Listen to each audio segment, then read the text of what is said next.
Hello friends, welcome to let's quiz. आज के इस वीडियो में हम लोग बात करेंगे यहाँ पे सीटेट एग्जाम 2024 जो कि आपका एग्जाम यहाँ पे 21 जनवरी को होने वाला है। तो प्लीज़ दोस्तों वीडियो को स्किप मत करिएगा, शुरू से लेकर अंत तक देखिएगा। आपके लिए यहाँ पे कुछ प्रैक्टिस सेट दिया गया है जो कि आपको एग्जाम के लिए मोस्ट इंपॉर्टेंट होने वाला है। तो प्लीज़ दोस्तों वीडियो को शेयर करिए, ज़्यादा से ज़्यादा लाइक करिए और इसके बाद यहाँ पे जो चैनल पे नए आए हैं तो प्लीज़ चैनल को सब्सक्राइब करके बेल आइकन प्रेस कर दीजिए, जिससे आपको नेक्स्ट वीडियो का नोटिफिकेशन मिलता रहे। तो चलिए दोस्तों हम लोग स्टार्ट करते हैं। आज का हमारा क्वेश्चन है 26, जो कि आपको यहाँ पे डेली के डेली यहाँ पे 20-30 क्वेश्चन कराई जाती है जो आपके एग्जाम के लिए मोस्ट है। ठीक है, तो यहाँ पे देखते हैं कि हमारा क्वेश्चन आज 26 है। चलिए स्टार्ट करते हैं।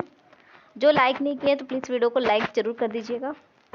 कक्षा 3 के विद्यार्थियों को भोजन का पाठ पढ़ाते समय अंजलि भोजन संबंधित आयतों में सांस्कृतिक क्षेत्रीय विविधता पर विशेष ध्यान देना चाहती है। नीचे दिए गए अधिगम अवसरों पर किसके द्वारा विद्यार्थियों को वांछित जानकारी दी जा सकती है। तो यहाँ पे इस तरीके से बात की गई है। चलिए हम लोग देखते हैं यहाँ पे क्या चीज़ें हैं। ऑप्शन है यहाँ पे, देखते हैं कि हमारे ऑप्शन क्या है। पहला हमारा ऑप्शन क्या है कि विभिन्न क्षेत्रों संस्कृति के भोजन को दर्शाने वाले चार्ट का उपयोग और उसकी व्याख्या करना। इसके बाद यहाँ पे देखते हैं विभिन्न क्षेत्रों संस्कृतियों के विद्यार्थियों से उनके घरों में खाए जाने वाले भोजन मंगाकर प्रदर्शित करना और सहपाठियों में सूचनाओं को आदान प्रदान करना। नेक्स्ट हमारा क्या है, पाठ्य पुस्तकों में विभिन्न प्रकार के भोजनों के विषय में दी गई जानकारी और विस्तृत व्याख्या करना। फिर इसके बाद यहाँ पे देखते हैं किसी बाहरी भोजन बनाने वाली व्यावसायिक एजेंसी को आग्रह करके विभिन्न क्षेत्रों संस्कृति को भोजन का प्रदर्शन करना। तो यहाँ पे हमारे राइट आंसर क्या हो गया, ऑप्शन नंबर यहाँ पे सेकंड हमारा राइट आंसर होगा कि यहाँ पे विभिन्न क्षेत्रों संस्कृति के विद्यार्थियों से उनके घरों में खाए जाने वाले भोजन मंगाकर प्रदर्शित करना और सहपाठियों से सूचनाओं का आदान प्रदान करना। चलते हैं हमारे नेक्स्ट क्वेश्चन पे। क्वेश्चन नंबर हमारा 27 यहाँ पे देखते हैं कि ये क्वेश्चन कैसा है। यहाँ पे देखें जैसा कि प्राथमिक स्तर की अच्छी ईवीएस पाठचर्या में होना चाहिए। जो प्राथमिक यानी 1 से लेके जो 5 तक की जो ईवीएस यानी इन्वायरमेंट का जो भी पाठचर्या कैसा होना चाहिए, यहाँ पे ये क्वेश्चन पूछा है आपसे। तो यहाँ पे पहला क्वेश्चन क्या है कि पाठ के अंत में अधिक अभ्यास प्रश्न सम्मिलित। दूसरा हमारा क्या है कि अपने आसपास को खोजने का अवसर प्रदान करना। तीसरा क्या है कि संकल्पनाओं की विस्तृत व्याख्या पर अधिक एकाग्रता। फिर इसके बाद चौथा दिया गया है कि पदों की यथार्थ की परिभाषा पर अधिक बल देना। तो यहाँ पे हम बता दें कि जो भी अभ्यास करना, विस्तृत व्याख्या और इसके बाद पदों पर अधिक बल देना परिभाषा पर, तो ये हमारे नेगेटिव पॉइंट है। तो इसलिए हमारे पेडागोजी यहाँ पे ये कहता है कि जो भी चीज़ें बच्चों के लिए नेगेटिव चीज़ें हैं तो वो हमारे यहाँ पे आंसर राइट हो ही नहीं सकते। तो हमारा आंसर यहाँ पे इसका राइट आंसर होगा ऑप्शन नंबर यहाँ पे सेकंड, जो अपने आसपास के खोजने का अवसर प्रदान करना। ठीक है, तो चलते हम लोग नेक्स्ट क्वेश्चन पे। क्वेश्चन नंबर यहाँ पे 28 दिया गया है, तो ये भी ध्यान दीजिए। प्राथमिक स्तर पर ईवीएस की पढ़ाई का एक प्रमुख उद्देश्य क्या होता है कि जो 1 से लेके 5 तक हम इन्वायरमेंट बच्चों को पढ़ाते हैं, तो वो बच्चे क्या बोलते हैं जो इन्वायरमेंट पढ़ते हैं उस पर क्या प्रमुख उद्देश्य होना चाहिए। यहाँ पे ये क्वेश्चन आपसे एग्जाम में पूछा गया है। तो ये क्या है कि विषय के मूल संकल्पनाओं की गहन समझ विकसित करना। दूसरा क्या है कि अगले स्तर के अध्ययन के लिए विद्यार्थियों को तैयार करना। नेक्स्ट हमारा क्या है कि कक्षा की पढ़ाई को शिक्षार्थियों के विद्यालय से बाहर के जीवन से संबंधित करने की सहायता करना। फिर इसके बाद नेक्स्ट क्या है कि स्वतंत्र रूप से यहाँ पे हस्त सिद्ध क्रियाकलापों को करने का कौशल अर्जित करना। तो यहाँ पे बताइए क्या हमारा राइट आंसर होगा। तो हमारा राइट आंसर होगा ऑप्शन नंबर यहाँ पे 3 होगा, जो कि कक्षा की पढ़ाई को शिक्षार्थी के विद्यालय से बाहर के जीवन से, यहाँ पे देखिए बाहर के जीवन से संबंधित करने से सहायता करना। क्योंकि बच्चों को जो बाहर की चीज़ें से जोड़कर चीज़ें पढ़ाई जाती हैं तो उससे बच्चे बहुत जल्दी समझ में आ जाता है। जो कक्षा 1 से लेकर 5 तक बच्चे जो होते हैं वो छोटे होते हैं, थोड़े क्या भोले होते हैं। क्योंकि देखिए यहाँ पे जो सीबीएसई है वहाँ पे बच्चों को जो ये यहाँ पे एनसीएफ 2020 यहाँ पे कहा गया है, जो बच्चे होते हैं वो भोली होते हैं, क्योंकि क्या होता है जब तक वो गलतियाँ त्रुटि बाहर से वो भ्रांतियाँ जब तक वो उनसे हो ना, तब तक उनका जो सफलता है, जब तक उनका उद्देश्य वो सफल की तरफ नहीं जाता है। तो गलतियाँ भी यहाँ पे पॉजिटिव वे में आपको लेके जाता है कि बच्चे से अगर गलती होती है तो भी यहाँ पे आपका पॉजिटिव होगा। तो यहाँ पे ये बात की जा रही, जो यहाँ पे मूल संकल्पना गहन समझ यहाँ पे नहीं करनी है।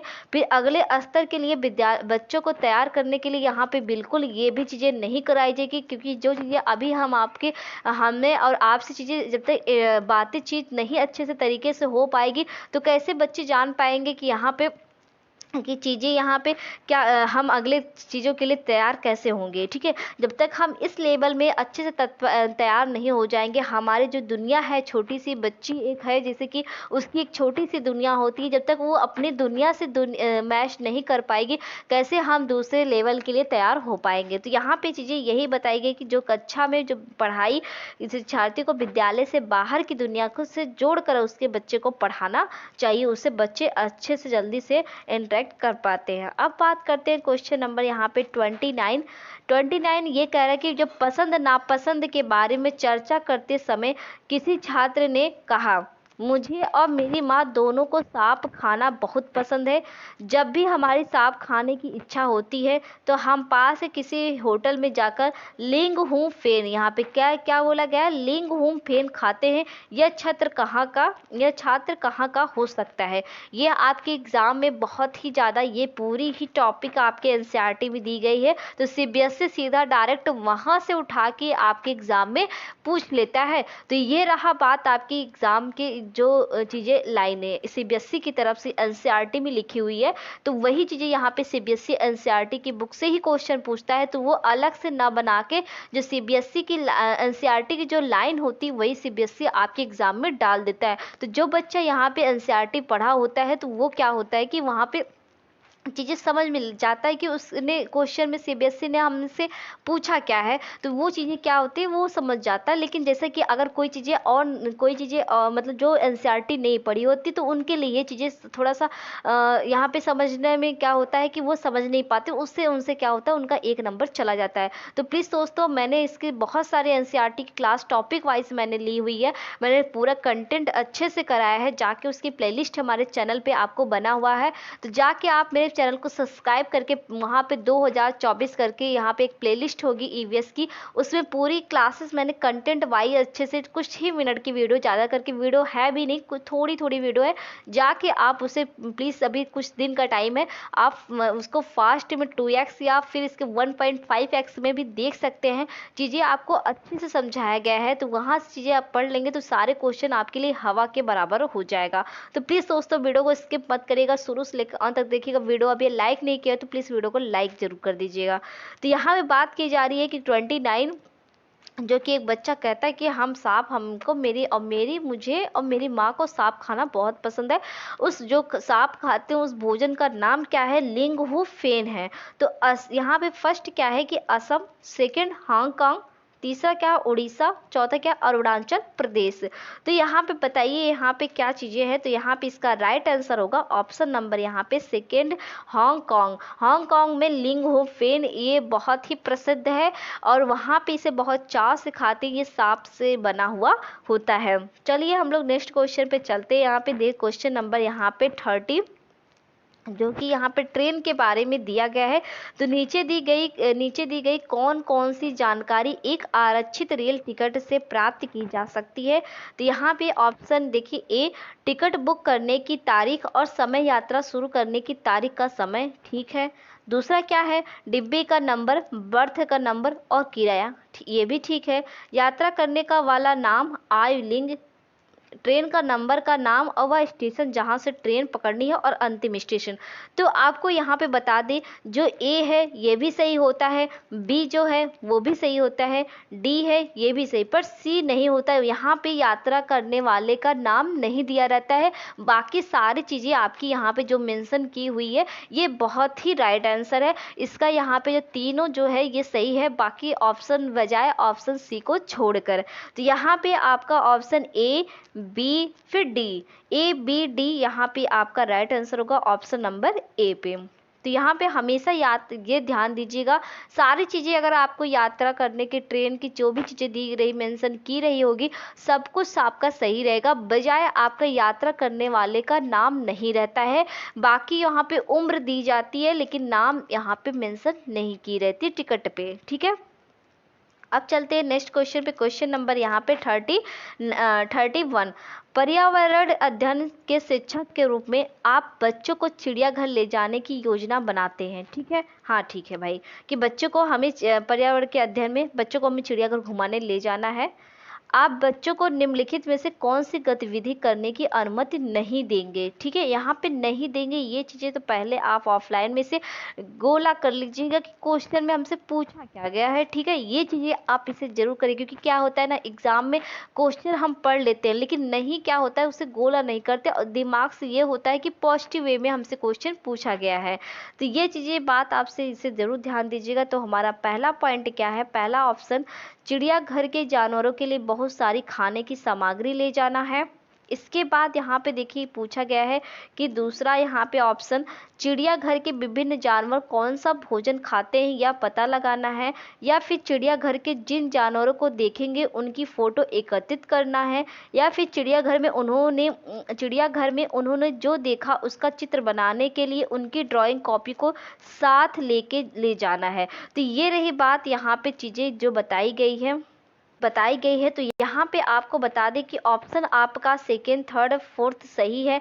बट यहाँ पे फर्स्ट क्या है कि यहाँ पे फर्स्ट ये बोला गया है कि जो पर्यावरण जो शिक्षक है वो अपने बच्चों को स्कूल से चिड़ियाघर ले जाती है, लेकिन किस चीज़ के लिए, वो किस गतिविधि को मना करती है। तो यहाँ पे बता दें आपको चिड़ियाघर के जानवरों के लिए बहुत सारी खाने की सामग्री ले जाना, ये चीज़ें इसके लिए अनुमति वो नहीं देती हैं, ठीक है।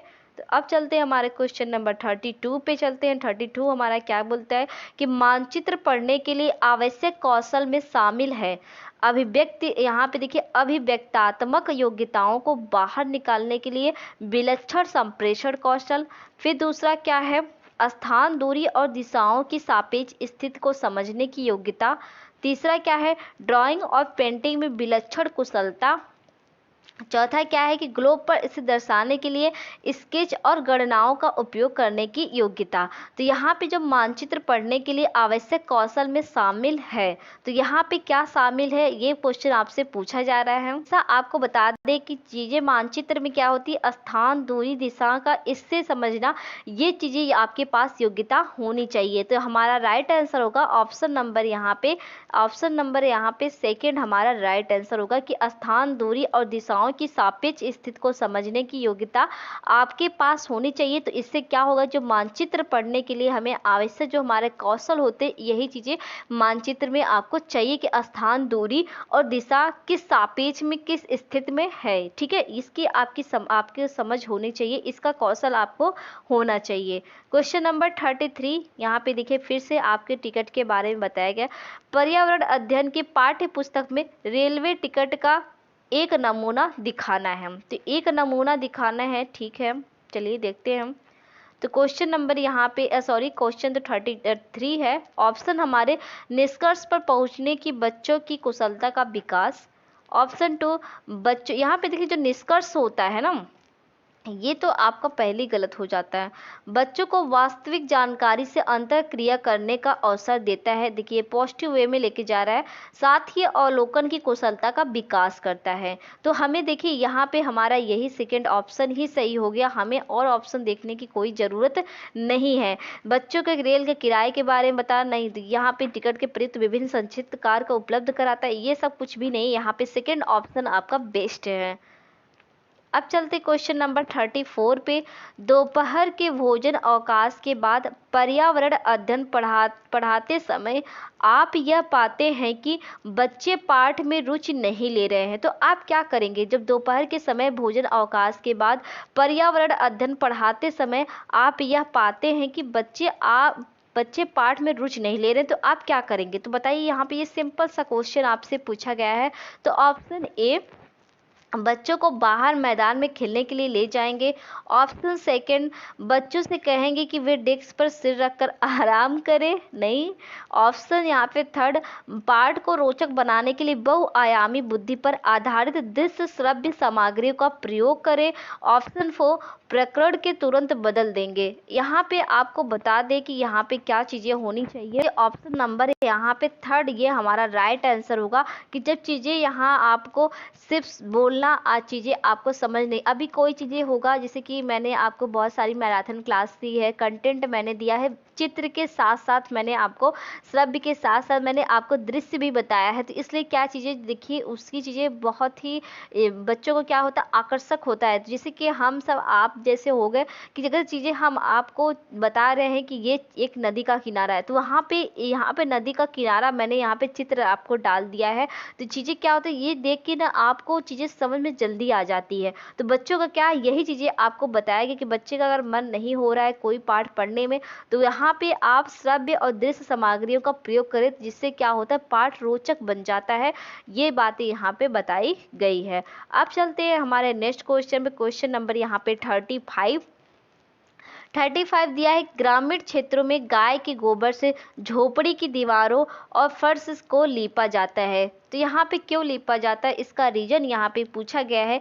फर्श को प्राकृतिक रंग देने के लिए। ऑप्शन सेकंड, कीड़ों को दूर रखने के लिए। ऑप्शन थर्ड, चिकना और साफ बनाने के लिए। ऑप्शन फोर, खुरदरा बनाकर घर्षण बढ़ाने के लिए। तो यहाँ पे बताइए क्या हमारा राइट आंसर होगा। तो हमारा राइट आंसर होगा ऑप्शन नंबर यहाँ पे सेकंड, कीड़ों को दूर करने के लिए। ठीक है, अगर हम यहाँ पे जैसे राजस्थान में जो होता है मिट्टी का घर बनाया जाता है, मिट्टी के घर बनाए जाते हैं और जो उनके जो छत होती है वो क्या होता है, वो यहाँ पे सरपत या लकड़ियों और ये सब चीज झाड़ इस तरीके से ढालूदार छतें बनती है, और वहाँ की जो दीवारें होती है वो कच्ची होती है, इसलिए वहाँ पे जो दीवार की जो पुताई की जाती है वो गोबर से लिपाई की जाती है, जिससे क्या होता है कीड़े ना लगे और दीवार कमजोर ना हो, क्योंकि वहाँ पे बारिश होती नहीं है सॉरी, और गर्मी बहुत ज़्यादा होती है। इसकी वजह से वहाँ पे जो घरें होती है कच्चे दीवार की होती है, और वहाँ पे जो पुताई की जाती है वो गोबर से लीपी जाती है, जिससे क्या होता है कि वहाँ पे कीड़े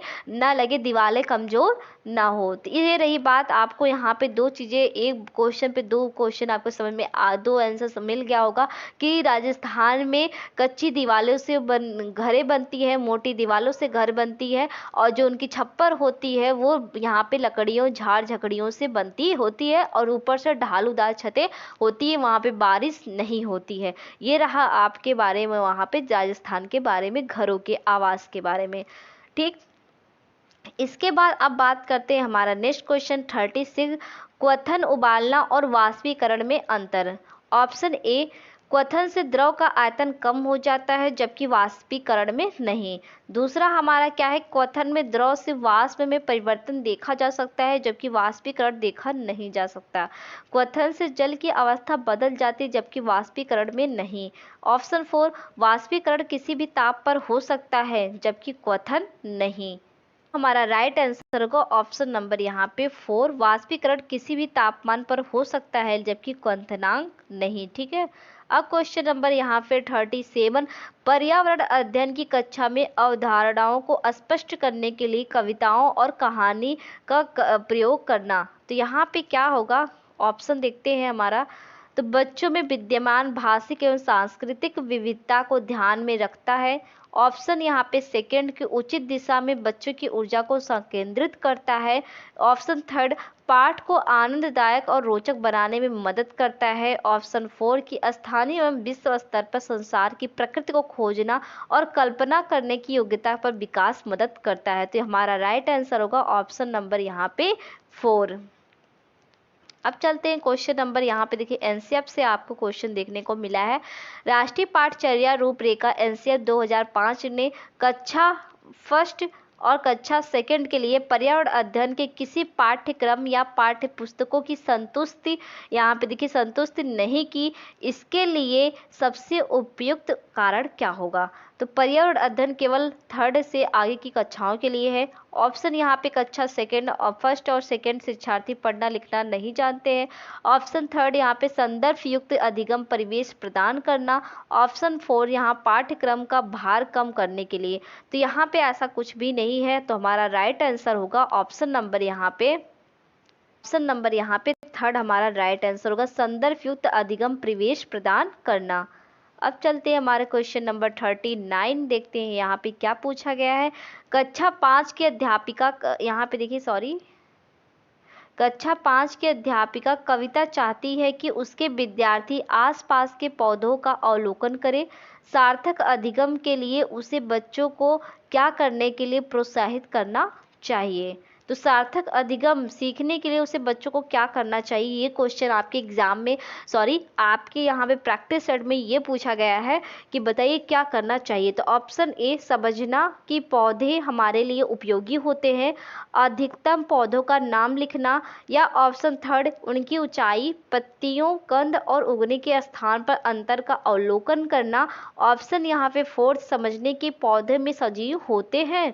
ये क्वेश्चन आपके लिए देखिए किस तरीके से बहुत ही सिंपल आपसे पूछा गया, तो इसका राइट आंसर होगा ऑप्शन नंबर यहाँ पे 3rd उनकी ऊंचाई, पत्तियां, गंध और उगने के स्थान पर अंतर का अवलोकन करना।